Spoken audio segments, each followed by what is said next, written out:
Oi, gente, tudo bem? Essa aula, então, vai tratar do romantismo no Brasil. Uma introdução rápida. A gente estava tratando do romantismo em Portugal, então eu mandei para vocês alguns vídeos, alguns PowerPoints, para a gente trabalhar um pouco melhor os autores. Assim como em Portugal, no Brasil também houve 3 fases, certo?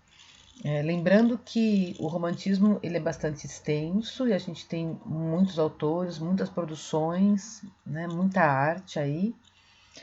Então a gente está dividindo. Né? Quando a gente estudou português, a gente não dividiu. Ali tinha, por exemplo, autores com produções poéticas, com produções em prosa, mas aqui a gente está dividindo. No Brasil, a gente está estudando agora só a poesia. Então a gente também tem as 3 fases, né? Então a primeira geração, a segunda geração e a terceira geração. A primeira geração no Brasil é uma geração mais indianista, certo? Então a gente tem ali Gonçalves Dias, né? Com algumas obras que falam ali do índio, que tem o índio como um herói, tá certo? Fica um índio meio com cara de europeu, ou um cara não muito de índio, entende? Mas, de qualquer forma, ele está enaltecendo ali o índio, ele está fazendo do índio um herói. A gente sabe que no romantismo é tudo idealizado, então não tem uma pegada realista, é uma pegada idealizada. Então é o índio idealizado, né? Com uma carga sentimental muito grande, então ele sempre se envolvendo com o europeu. Então tem essa característica, certo? Então depois a gente vai estudar alguns autores, algumas obras com um pouquinho mais de profundidade, mas fica aí o Gonçalves Dias. Aí na segunda geração, quem que tá lá? O Álvares de Azevedo. A segunda geração também tem a mesma característica, é o ultrarromantismo, é o pessimismo exagerado, as pessoas pensando em morte, os autores que também acabam morrendo muito cedo, né? Há aí teorias que dizem que eles viviam em vidas boêmias, né? Então eles morriam muito cedo e tal. Mas há várias teorias aí em volta disso, mas o fato morriam cedo e falavam de morte o tempo todo e tinham essa pegada pessimista exagerada, um sentimentalismo exagerado. Então aí está a segunda geração. A gente tem aí como o Álvares de Azevedo, que é um autor que escreveu aí muita coisa de que falava de morte. Tem aquele poema Se Eu Morresse Amanhã, lembram? A gente deve ter visto isso em algum lugar aí, né? Se eu morresse amanhã, não sei o que, não sei o que.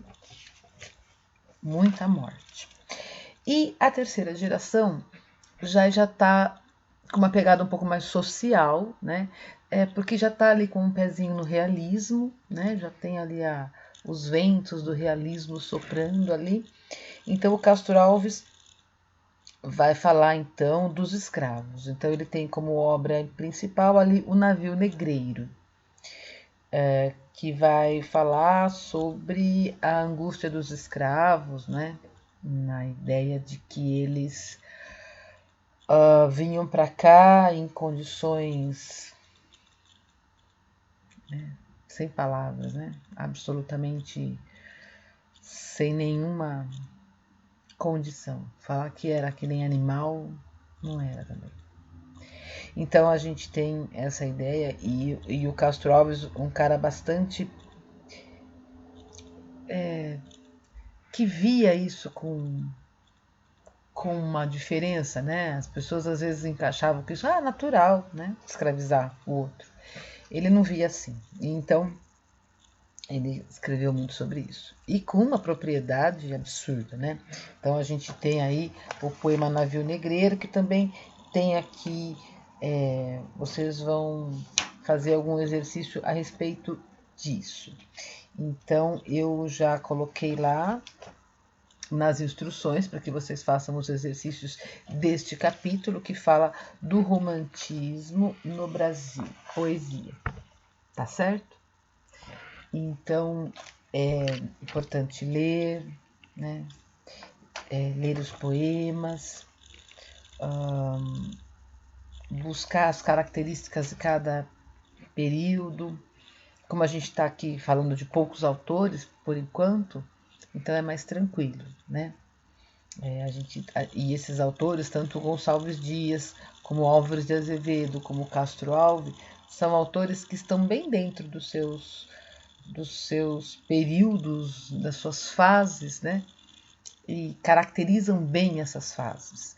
Então, isso nos ajuda a entender a literatura dessa fase, certo? Mas tem muito ainda que estudar, tá?